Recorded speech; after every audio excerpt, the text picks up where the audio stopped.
Assalamualaikum warahmatullahi wabarakatuh. Saya Mami Purbawati NIM 170210102027 akan mempraktekkan kegiatan pembelajaran dengan menggunakan media pembelajaran. Nah, di sini saya akan menggunakan dua media pembelajaran. Yang pertama, saya menggunakan PPT atau PowerPoint. Yang kedua, saya akan menggunakan media pembelajaran dengan bantuan papan tulis dan juga spidol board marker.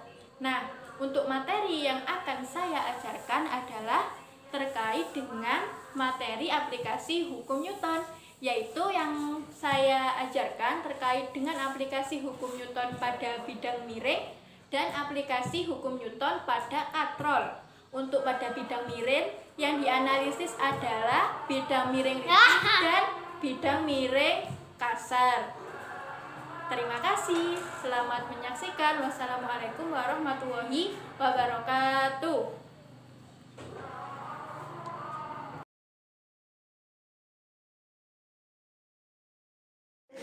Baiklah anak-anak, untuk pertemuan kali ini kita akan belajar mengenai penerapan aplikasi pada hukum-hukum Newton. Minggu lalu kita telah melaksanakan praktikum untuk membuktikan kebenaran dari hukum 1 Newton, hukum 2 Newton, dan hukum 3 Newton. Nah, untuk kali ini kita akan belajar mengenai aplikasi dari hukum-hukum Newton tersebut. Nah, aplikasi dari hukum-hukum Newton itu ada banyak sekali. Ya, yang pertama itu pada benda yang berada pada bidang datar. Yang kedua, pada benda yang berada pada bidang miring. Yang ketiga, pada katrol. Yang keempat, pada lift.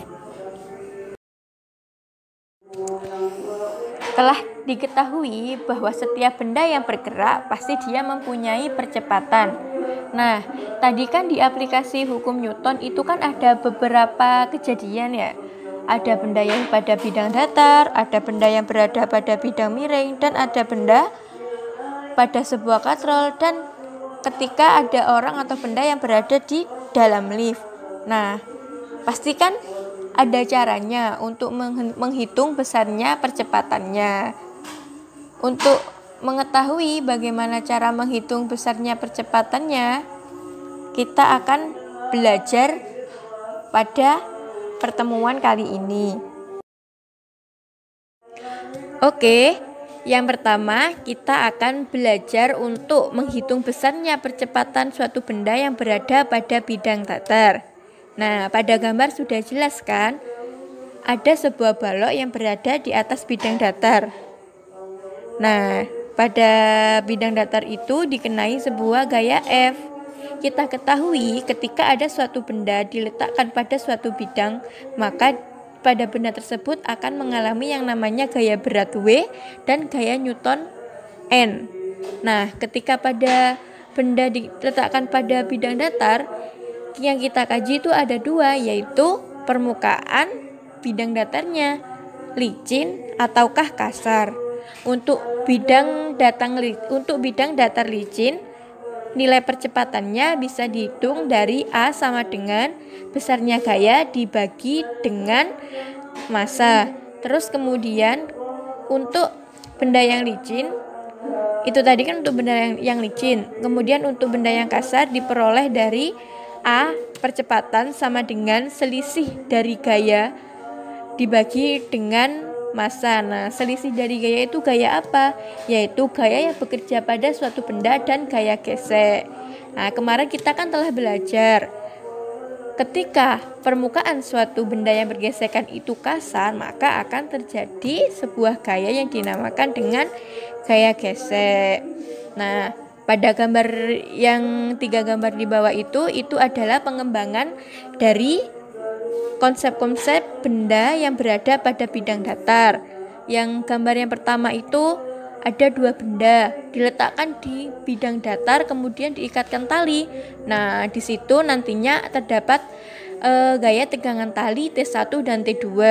Kemudian gambar yang kedua itu ada 2 balok yang saling berdekatan kemudian diberikan gaya. Nah, gaya-gaya yang bekerja adalah seperti pada gambar. Kemudian gambar yang ketiga itu adalah Sebuah balok diberi gaya, namun pemberian gayanya itu dengan menggunakan sudut tertentu. Jadi gaya-gayanya dapat diuraikan seperti pada gambar. Selanjutnya kita akan belajar aplikasi hukum-hukum Newton pada bidang miring. Sama konsepnya seperti pada bidang datar. Pada bidang miring juga memperhatikan permukaan bidang yang saling bergesekan, licin ataukah kasar. Untuk bidang miring licin, percepatannya diperoleh A sama dengan G sin theta. Sedangkan untuk bidang miring yang permukaannya kasar, percepatan diperoleh A sama dengan G dalam kurung sin theta min mu cos theta. Kemudian setelah kita belajar pada bidang datar, pada bidang miring, kita akan belajar pada sistem katrol. Nah, untuk pada sistem katrol, percepatan dapat diperoleh yaitu M2 ditambah M1 dikalikan G atau percepatan gravitasi dibagi dengan 2 dalam kurung M1 ditambah M2. Nah, dari materi-materi yang sudah Ibu jelaskan tadi, itu bisa dikombinasikan, yaitu antara benda yang bergerak pada bidang datar dan benda yang bergerak pada bidang miring itu dikombinasikan dengan sistem katrol. Nah, itu gambarnya.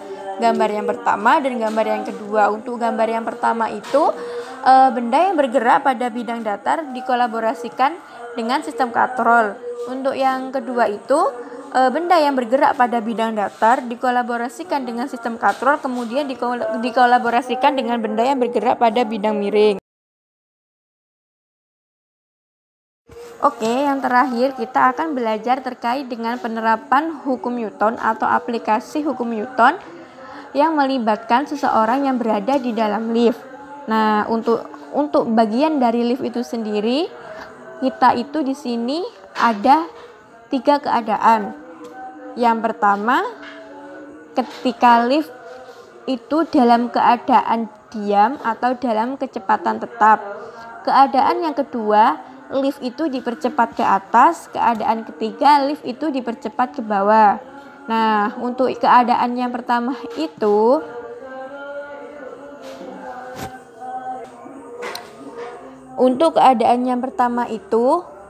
untuk mencari gaya normalnya itu sama dengan berat orang yang ada di dalam lift. Untuk keadaan yang kedua, gaya normal N itu bisa diperoleh dari massa dikali dalam kurung gaya gravitasi ditambah percepatan dari lift itu sendiri.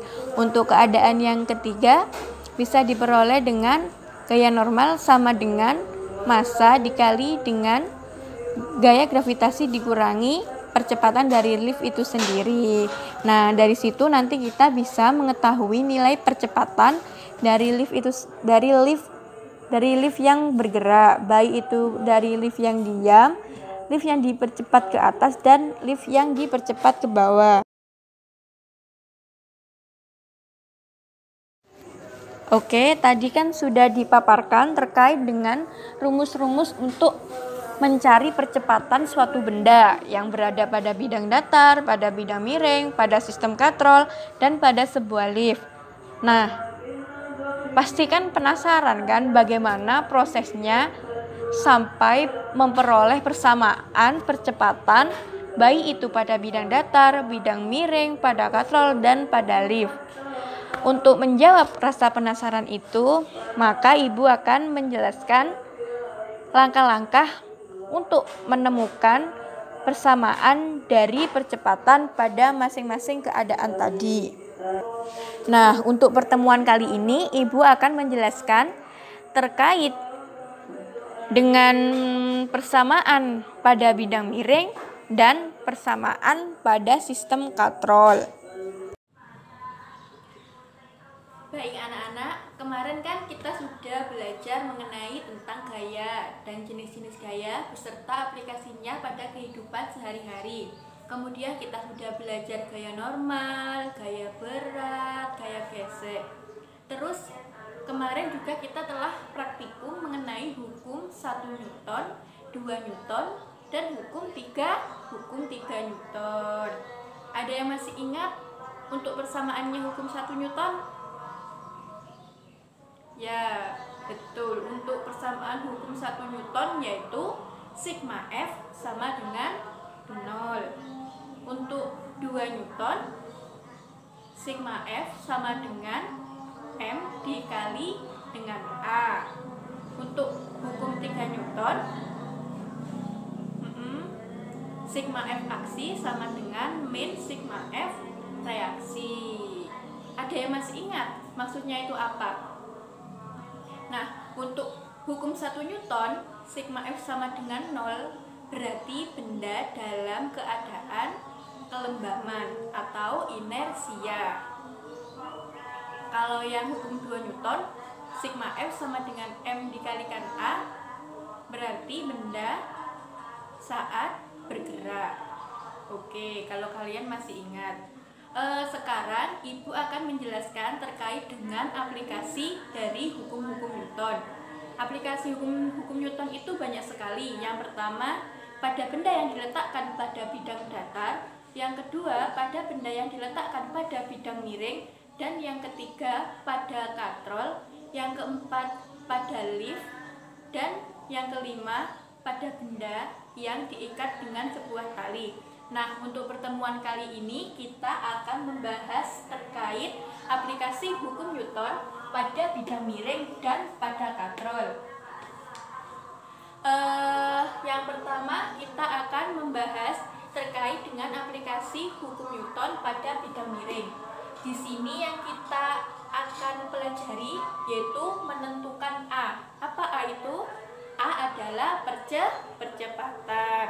Nah, masih ingat kan bagaimana cara-caranya untuk menggambarkan sebuah gaya? Nah, di sini hal tersebut berguna untuk menyelesaikan persamaan pada hukum Newton pada bidang miring dan juga pada katrol. Nah, langkah pertamanya kita harus menggambar gaya yang bekerja pada bidang miring itu sendiri.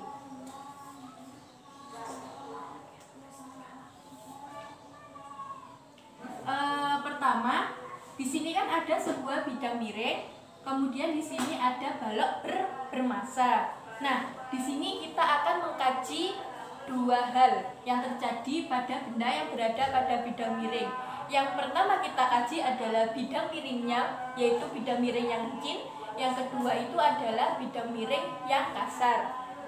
Yang pertama kita akan mengkaji untuk bidang miring yang licin. Kita gambar dulu gayanya. Masih ingat ada gaya apa?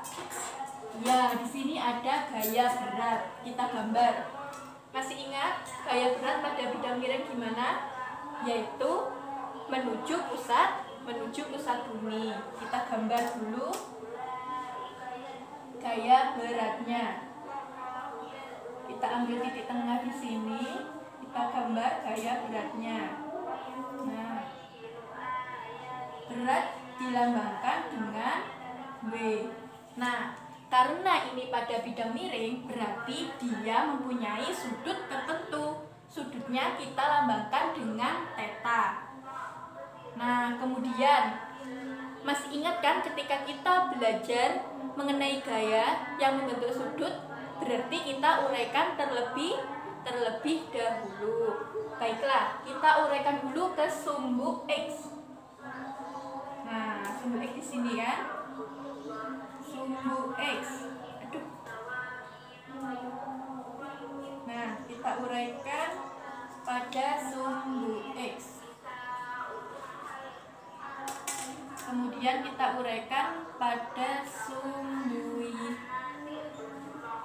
Oh, mohon maaf, kita uraikan dulu ke sumbu Y, kemudian kita uraikan ke sumbu X. Nah, karena tadi yang kita kaji adalah pada bidang miring yang licin, di sini tidak ada gaya gesek yang berpengaruh.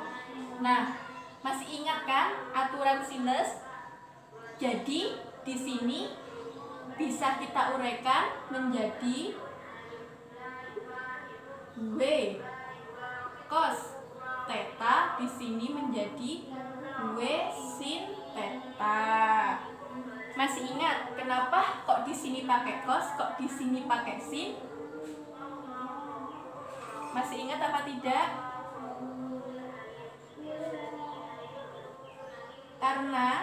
Karena di sini, kenapa di sini pakai cos? Di sini sudutnya itu menghadap ke depannya sebuah bidang miring. Bidang miring kita anggap sebagai segitiga. Nah, karena ini segitiga, berarti karena ini menghadap depannya segitiga, berarti kan kita menggunakan cos samping dengan miring. Kenapa ini kok sin? Karena di sini sin depan dengan miring, begitu. Masih ingat kan caranya memperoleh? Kenapa kok di sini bisa cos, kenapa kok di sini bisa sin? Kalau masih ada yang lupa, Ibu jelaskan lagi. Nah, di sini ada sebuah segitiga. Di sini ada sudut theta. Kita kan menguraikan gaya. Yang pertama kita uraikan ke sumbu Y. Ke sumbu Y kan berarti kan gayanya yang kesini kan yang diuraikan. Nah, berarti yang kita gunakan sisi sebelah sini dengan sisi sebelah sini. Berarti di sini kan sisi miring, di sini depan, di sini samping. Jadi ketika kita menguraikan gaya pada sumbu Y diperoleh FY gini kan, sama dengan di sini gaya yang dikerjakan gaya berat, berarti W. Karena yang dipakai adalah sisi samping dengan sisi miring, berarti ketika kita mencari cos adalah cos samping dibagi miring. Jadi di sini pakai cos theta. Sama halnya juga yang di sini di sumbu Y, di sini F. Yang ke arah sini sumbu X, berarti sama juga W. Kenapa kok sin? Nah, ketika kita menganalisis pada sumbu X, berarti kan yang sebelah sini. Jadi yang kita gunakan sebelah sini sama sebelah sini. Untuk sin itu sendiri adalah sin depan dibagi dengan miring. Jadi untuk fx-nya W sin theta. Dapat dipahami? Baiklah, kalau sudah dapat dipahami,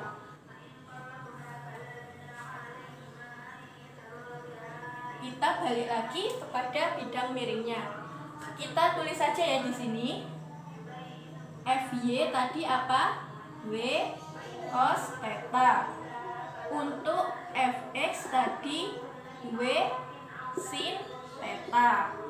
Nah, kita akan menguraikan gaya-gaya yang bekerja pada bidang miring ini. Yang pertama, kita akan uraikan gaya-gaya yang bekerja pada sumbu Y terlebih dahulu. Nah, karena sumbu Y adalah ini dengan ini,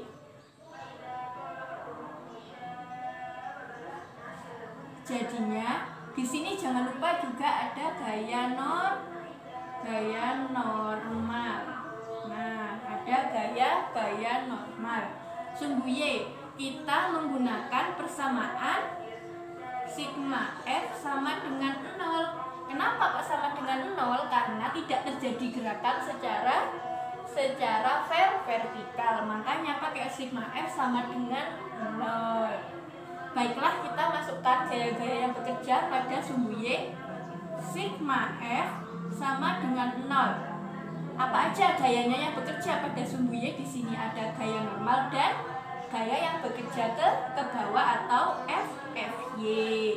Kita pakai kesepakatan, untuk yang arah ke bawah kita beri nilai positif, yang ke atas kita beri nilai negatif. Berarti sigma F sama dengan 0.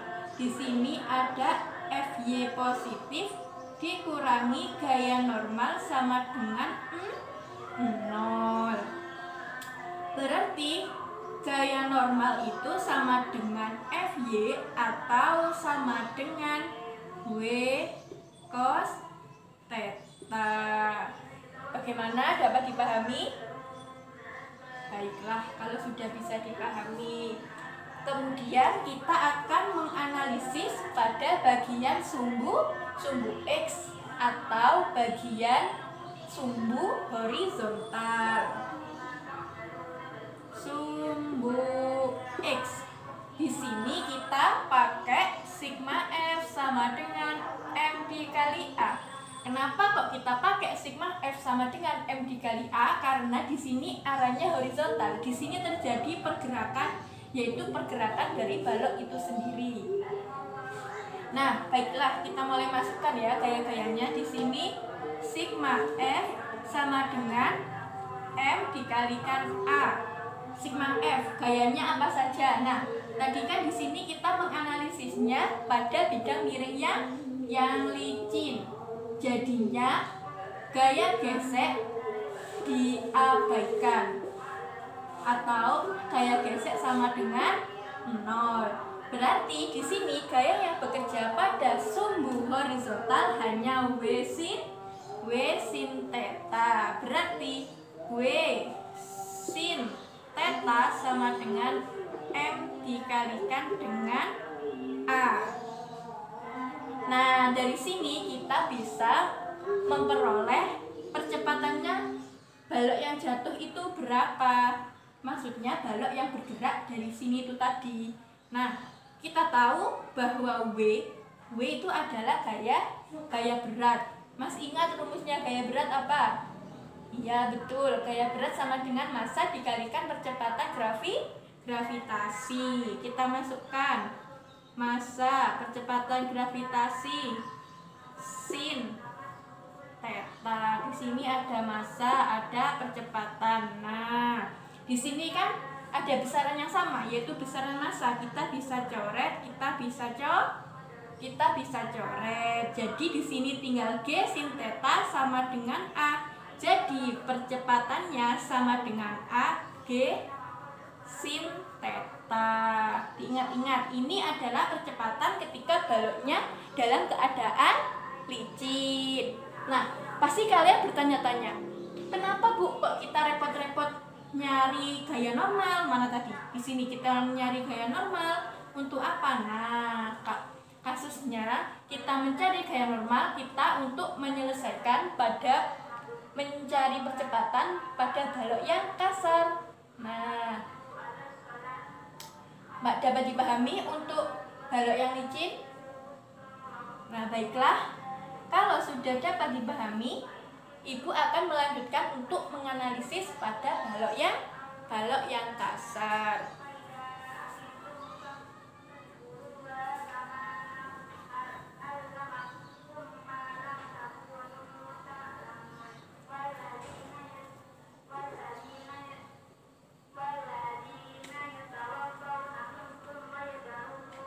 Nah, ketika baloknya kasar, berarti terjadi gesekan antara permukaan balok yang bekerja pada bidang miring dengan permukaan bidang miring itu sendiri. Masih ingat kan?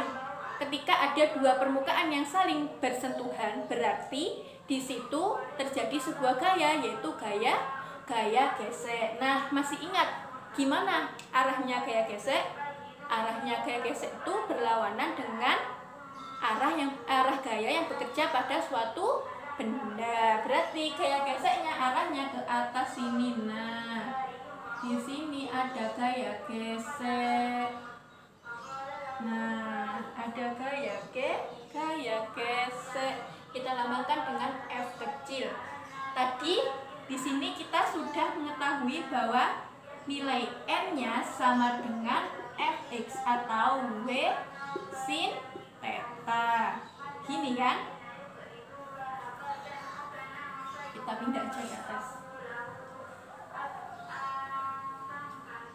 Bahwa di sini nilainya apa tadi? Nilainya N sama dengan Fy atau W cos theta. Nah, kita akan mulai menganalisisnya. Sebelum itu, kita harus ingat dulu apa rumus dari gaya gesek itu sendiri. Gaya gesek adalah nilai koefisien gesekan dikali dengan gaya normal. Nah, itu tadi kenapa kita mencari besarnya gaya normal terlebih dahulu. Baik, terus kita akan melanjutkan untuk menganalisis.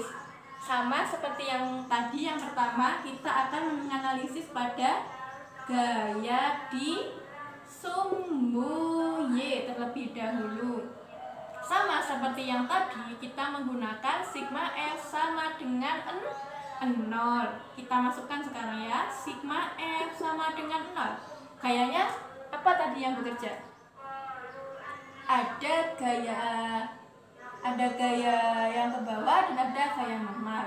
Nah, kan ini tadi sudah kita cari. Kita cari kemudian kita menemukan persamaan dari gaya normal. Berarti kita langsung saja menganalisis yang kedua, yaitu gaya pada sumbu X. Tetap di sini pakai sigma F sama dengan M dikalikan A. Kita masukkan gayanya ya. Tadi berarti kan karena di sini baloknya kasar, ada gaya gesek. Jadi di sini yang mempengaruhi pada sumbu X ada gaya W sin theta dengan gaya gesek. Kita masukkan sigma F sama dengan M kali A. Seperti tadi kita membuat aturan, jika arahnya ke kanan berarti bernilai positif, kalau arahnya ke kiri berarti bernilai negatif. Berarti di sini W sin theta min F sama dengan M dikalikan A. W sin theta min apa tadi di sini gaya gesek? Mu dikalikan gaya normal M dikalikan A. W-nya kita uraikan M G sin theta min mu. Gaya normalnya berarti apa? Gaya normalnya W cos theta. W cos theta MG.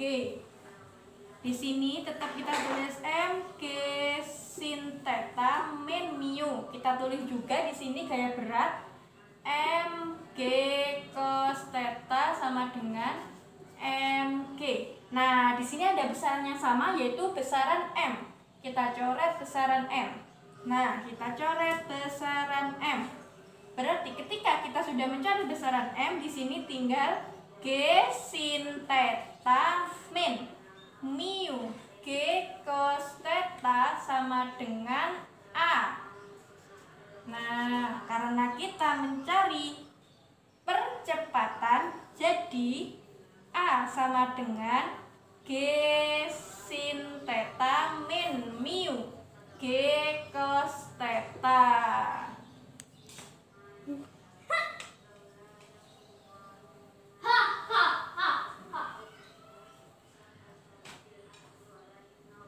Atau bisa kita tarik ke atas sini.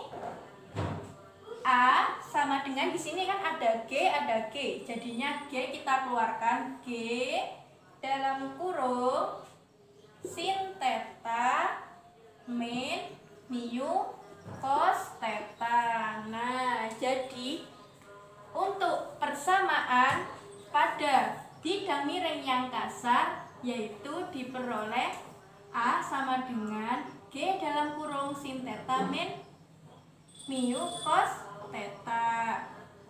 Masih ingat tadi untuk persamaannya untuk yang licin? Untuk yang licin, untuk persamaan yang licin tadi adalah G sin theta. Nah, beda kan? Jadi untuk permukaan kasar persamaannya yang di atas, untuk yang licin persamaannya yang di bawah. Jadi ketika ada sebuah bidang miring, permukaannya itu berbeda, yang satu licin, yang satu kasar, nanti untuk menentukan percepatannya juga berbeda. Bagaimana? Dapat dipahami? Baiklah, kalau dapat dipahami, akan Ibu lanjutkan untuk menganalisis pada katrol. Sama. Pertama-tama kita harus menguraikan gayanya yang bekerja pada katrol. Di sini kita anggap masa katrolnya itu diabaikan, sehingga yang kita analisis pertama kali adalah balok. Nah, di sini kan ada katrol digantungkan dua beban, balok 1 dan balok 2. Kita anggap balok 2 lebih besar dari balok yang pertama. Berarti di sini M2 lebih besar dari M1. Nah, pertama-tama kita harus menguraikan gayanya terlebih dahulu. Apa yang gaya-gaya yang bekerja pada katrol? Di sini ada gaya berat. Kita gambarkan dulu gaya berat. Nah, di sini ada W1. Di sini ada W2. Karena ini digantungkan pada tali, di sini pasti ada gaya tegangan tali. Nah.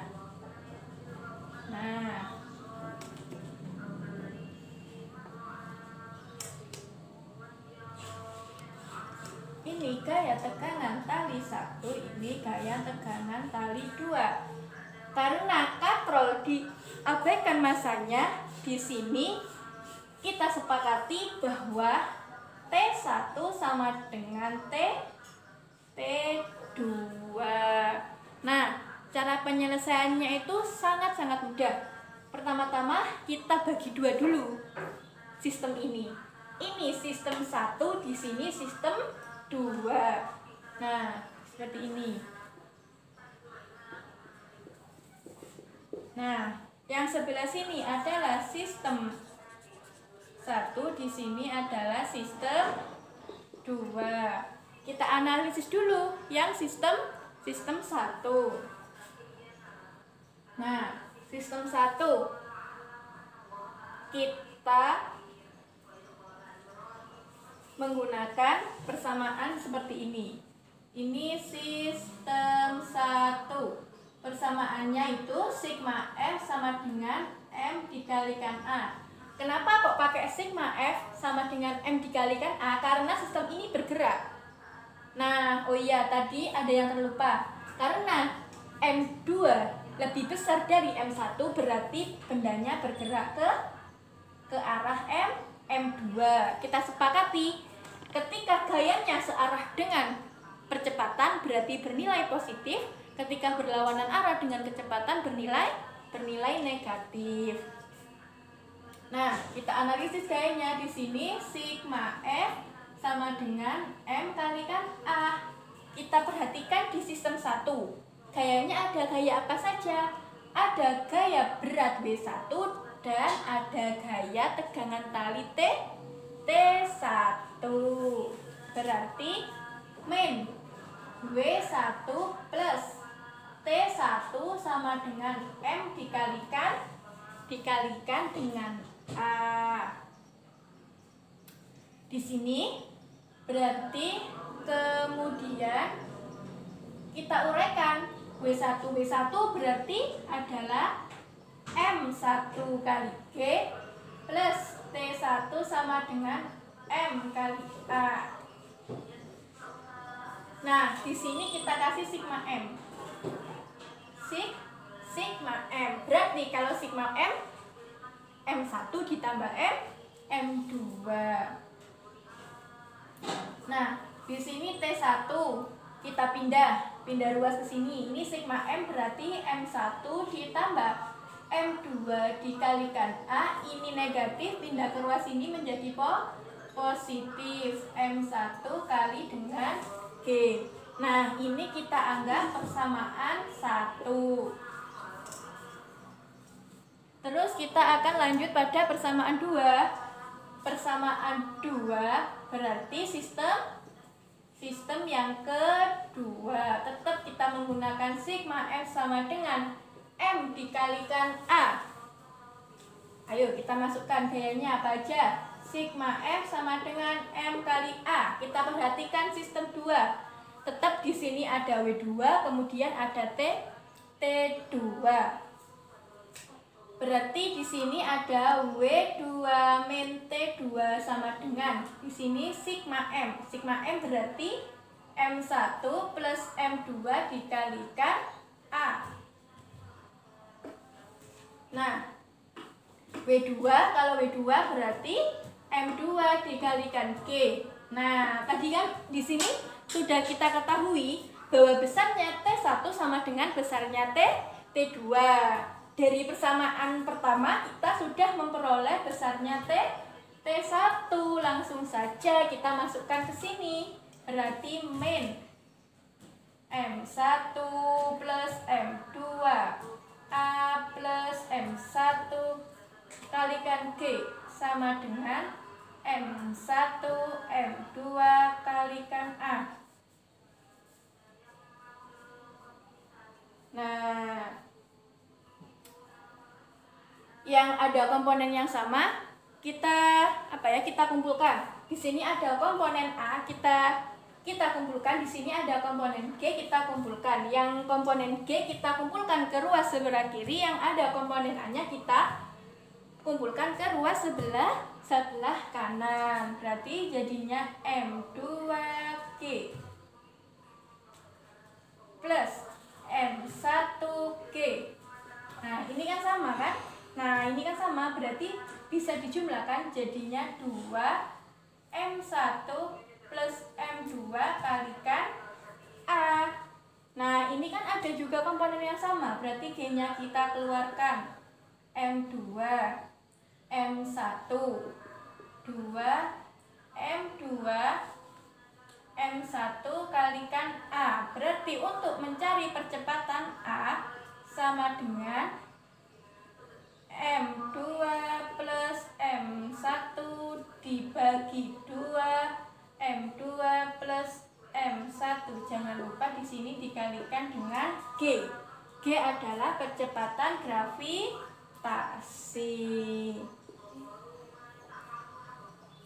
Nah, udah paham semua kan tentang mencari percepatan pada bidang miring sama pada katrol? Sudah paham? Apa ada yang ingin ditanyakan? Atau mungkin ada yang kurang jelas, Mas Yan? Sudah? Sudah jelas semuanya? Sudah jelas? Tidak ada yang ditanyakan lagi? Sudah jelas semuanya? Ya udah, kalau sudah jelas, untuk pembelajaran hari ini sampai di sini dulu. Diingat-ingat, nanti ini yang Ibu rekan ini disalin, terus dicoba lagi di rumah sampai bisa. Oke? Fix semua? Oke? Oke? Oke. Sudah jelas? Sudah. Baik, kalau sudah jelas sampai di sini dulu pelajaran fisika pada pagi hari ini.